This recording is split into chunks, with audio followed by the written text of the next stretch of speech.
ഇടുക്കിയിൽ കള്ളവോട്ട് പരാതി ഉയർന്നിരിക്കുന്നു. തൊടുപുഴ കരിമണ്ണൂരിൽ 2 പേരുടെ വോട്ട് നേരത്തെ മറ്റാരോ ചെയ്തു എന്നാണിപ്പോൾ പരാതി ഉയർന്നിരിക്കുന്നത്. സംഭവത്തിൽ UDF പ്രിസൈഡിംഗ് ഓഫീസർക്ക് പരാതി നൽകി. അതുപോലെ ചക്കുവള്ളത്ത് കള്ളവോട്ട് ചെയ്യാനെത്തിയ CPIM ബ്രാഞ്ച് സെക്രട്ടറിയെ തടഞ്ഞു എന്ന വാർത്ത കൂടി വരുന്നു. 6 മൈൽ സ്വദേശി ബിജുവിനെയാണ് UDF ബൂത്ത് ഏജന്റുമാർ തടഞ്ഞത്. രാഹുൽ വിജയൻ ചേരുന്നുണ്ട്. രാഹുൽ, വിവരങ്ങൾ പറയൂ. തൊടുപുഴ നിയോജക മണ്ഡലത്തിലെ 66, 63 എന്നീ ബൂത്തുകളിലാണ് കള്ളവോട്ട് നടന്നതായി ഇപ്പോൾ എന്തായാലും കണ്ടെത്തിയിരിക്കുന്നത്. ജെസി എന്ന് പറയുന്ന ചേച്ചി വോട്ട് ചെയ്യാൻ എത്തിയപ്പോഴാണ് ഇത്തരത്തിൽ തന്റെ വോട്ട് നേരത്തെ മറ്റൊരാൾ ചെയ്തിട്ട് പോയി എന്നുള്ള കാര്യം വ്യക്തമാവുകയും അതിനുശേഷം വോട്ട് ചെയ്യാതെ പുറത്തേക്ക് ഇറങ്ങി വരികയും ചെയ്തിട്ടുള്ളത്.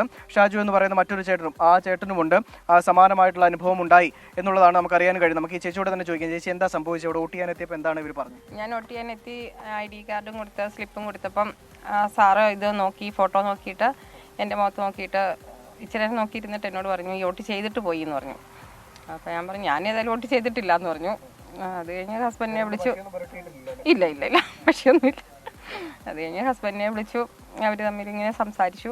അപ്പോൾ ഉച്ച കഴിഞ്ഞിട്ട് ചെയ്യിക്കാമെന്ന് പറഞ്ഞു. അപ്പോൾ ഇപ്പം വന്നു. ഇവർ എല്ലാവരും കൂടി സംസാരിച്ചപ്പോൾ 10 വോട്ട് ചെയ്യിക്കാമെന്നും പറഞ്ഞ് അതേക്കുറിച്ച് സംസാരിച്ച് ഇവിടെ നിൽക്കുന്നു. രാജു എന്ന് പറയുന്ന കരിമണ്ണൂർ സ്വദേശിയായിട്ടുള്ള ചേട്ടനും സമാനമായിട്ടുള്ള ഒരു അവസ്ഥയുണ്ടായി. വോട്ട് ചെയ്യാൻ കഴിഞ്ഞില്ല, മറ്റൊരാൾ നേരത്തെ വോട്ട് ചെയ്തിട്ട് പോയി എന്നാണ് അറിയാൻ കഴിഞ്ഞത്. എന്താണ് ഇവിടെ വന്നപ്പോൾ ഇവർ പറഞ്ഞെന്താ? ഞാൻ ഏകദേശം ഒരു 3 മണിയോടുകൂടി 63 നമ്പർ ബൂത്തിലാണ് വോട്ട് ചെയ്യാൻ ചെന്നത്. അപ്പോൾ എൻ്റെ കാർഡ് കൊടുത്തു, സ്ലിപ്പും കൊടുത്തപ്പോൾ അവർ നോക്കിയിട്ട് പറഞ്ഞു വോട്ട് ചെയ്തു എന്ന് പറഞ്ഞു. അപ്പോൾ ഞാൻ ചോദിച്ചത് അങ്ങനെ വോട്ട് ചെയ്യണമെന്ന് ചോദിച്ചു. നിങ്ങൾ ഫോട്ടോ ഉള്ളതല്ലേ, പിന്നെ എങ്ങനെ വോട്ട് ചെയ്യുമെന്ന് ചോദിച്ചു. പറഞ്ഞു അത് നിങ്ങളുടെ ഏകദേശം ആവശ്യമുള്ള ഒരാളാണ് വന്നു പോയത്. അത് രാവിലെ അതിൻ്റെ 14-ാമത്തെ നമ്പറാണ് വോട്ട് ചെയ്തത്. അത് ആധാർ കാർഡിൻ്റെ നമ്പർ പറഞ്ഞു കൊടുത്താണ് വോട്ട് ചെയ്തതെന്ന് പറഞ്ഞു. അപ്പോൾ എന്നോട് പറഞ്ഞു ഞാൻ വീട്ടിൽ പോയി എൻ്റെ ആധാർ കാർഡ് എടുത്തുകൊണ്ട് വരാം എന്ന് പറഞ്ഞ് ഞാൻ വീട്ടിൽ പോയി ആധാർ കാർഡ് എടുത്തുകൊണ്ട് വന്നു. എനിക്ക് അതിൽ വോട്ട് ചെയ്യാത്തതിൽ അധികം ഖേദമുണ്ട്. ആരാണ് എന്നുള്ള സൂചന ഇല്ല, ആരാണെന്ന് നമുക്കറിയില്ലല്ലോ. അല്ല. അപ്പോൾ ഞാൻ പറഞ്ഞത് ഇവരെ ഇത് കള്ളവോട്ട് ചെയ്തതാണെങ്കിൽ അവരെ നിയമത്തിൻ്റെ മുമ്പിൽ കൊണ്ടുവരണം. കാരണം ഇത് ഇനി മേലെ വേറെ ആക്കുന്നതിന് ഒരു അർത്ഥം സംഭവിക്കാൻ പാടില്ല.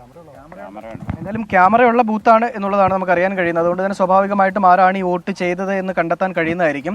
UDF എന്തായാലും പ്രിസൈഡിംഗ് ഓഫീസർക്ക് പരാതി കൊടുത്തിട്ടുണ്ട്. ഇലക്ഷൻ കമ്മീഷന്റെ തുടർ നടപടികൾക്കായി അവർ കാത്തിരിക്കുകയാണ് എന്നുള്ളതാണ് നമുക്ക് അറിയാൻ കഴിയുന്നത്. ഇടുക്കി ചക്കുവള്ളത്തും സമാനമായ രീതിയിൽ കള്ളവോട്ട് ചെയ്യാനെത്തിയ CPIM ബ്രാഞ്ച് സെക്രട്ടറിയെ തടഞ്ഞു എന്നടക്കമുള്ള ഒരു വാർത്ത കൂടിയുണ്ട്. 6 മൈൽ സ്വദേശി ബിജുവിനെയാണ് UDF പ്രവർത്തകർ UDF ബൂത്ത് ഏജന്റുമാർ പിടികൂടിയത്.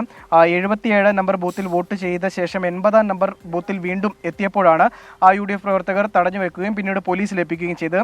ഇപ്പോൾ രാഹുൽ വിജയനാണ് ഇപ്പോൾ വിവരങ്ങൾ നൽകിയത്.